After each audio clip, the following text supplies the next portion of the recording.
going out of this. The Biden campaign, we've been talking about it all morning, on defense, pushing back on calls from the president's own party to remove him from the race in 2024.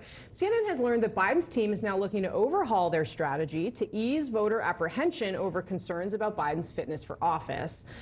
Because listen to this. This is what legendary journalist Carl Bernstein told CNN that his sources are telling him about the president. These people who have supported him, loved him, campaigned for him, see him often, say that in the last 6 months particularly, there has been a marked incidence of cognitive decline and physical infirmity. All right, joining me now is Democratic Congressman Mike Quigley of Illinois. Congressman, thank you so much for being with us this morning.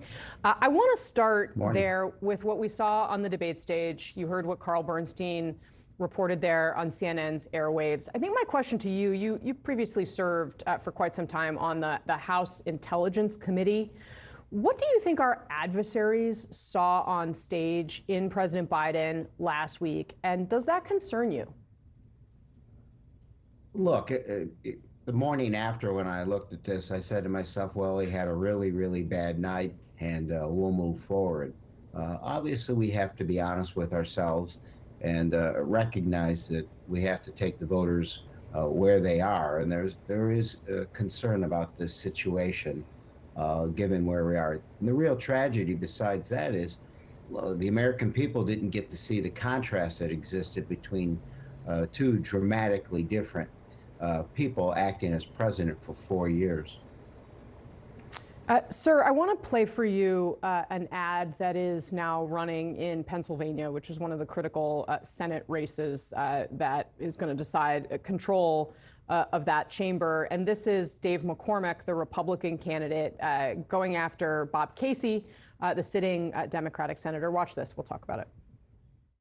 Everything we have to do with What would you have Joe Biden do to make the case that he's not an elderly, well-meaning gentleman? People are going to see it in the campaign. No question he's prepared to do this job today and would be were he reelected. I have a lot of confidence in his leadership.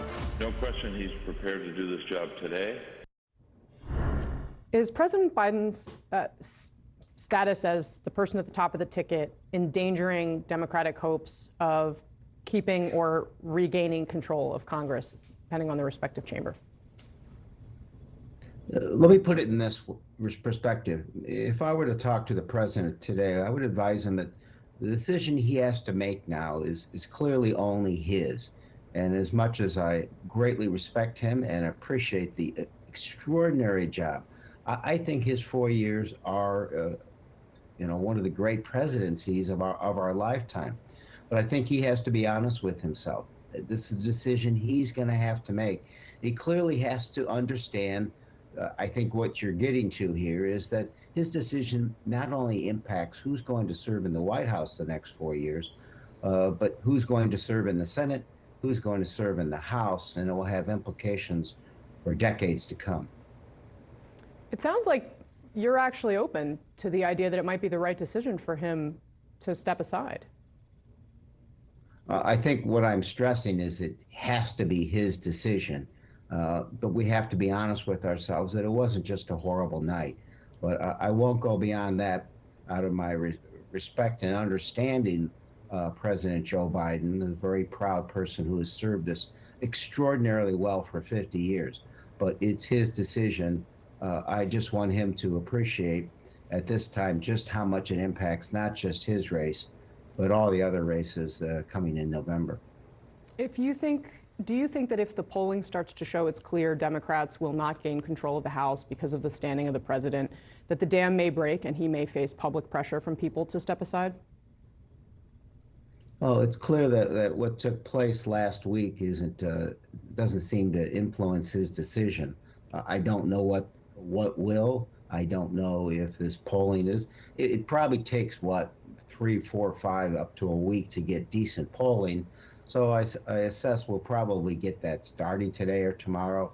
The holiday will make polling more difficult, but I do think that's probably the only thing out there right now that could change his mind or influence that critical decision that again, only he can make. With us now, Jason Osborne, former senior advisor to the Trump campaign in 2016 and CNN political commentator Paul Begala. Paul, I do want to start with you because of new comments from Congressman Mike Quigley, Democrat from Illinois. We just heard from Arlette about how the Biden campaign is trying to calm nerves among the Democratic Party. I'm not sure it's working with Congressman Quigley. He just told CNN, quote, "What I'm stressing is it has to be his decision, Biden's decisions, but we have to be honest with ourselves that it wasn't just a horrible night, but I won't go beyond that out of my respect and understanding for President Joe Biden, a very proud person who has served us extraordinarily well for 50 years. I just want him to appreciate at this time just how much an impact, not just his race, but on all the other races coming in November." It wasn't just one horrible night, Congressman Quigley says, and he admits to biting his tongue there. What do you read into that? Oh, I don't have to read anything to it. I've not talked to Congressman Quigley, but I've talked to a lot of politicians and a lot of members, Democrats, of course. That's what they're saying. I think the key moment, the peril of this debate collapse for Biden is not over. The key moments are going to be as we head into this 4th of July weekend. Every member is going home. They're all going to march in their terrific, community 4th of July parades. What they hear from their fellow Democrats in their districts is going to matter a lot. Maybe they will hear, hey, he's a great guy. Stick by Joe. Don't stab him in the back. He delivered us from Trump. He can win. But maybe they're going to hear more like Mike Quigley is saying is, look, it wasn't just a bad night. It was a collapse, and we got to get a new candidate. That they will come back after this 4th of July, and you're going to hear. And I think that's when this thing, one way or the other, is going to be resolved.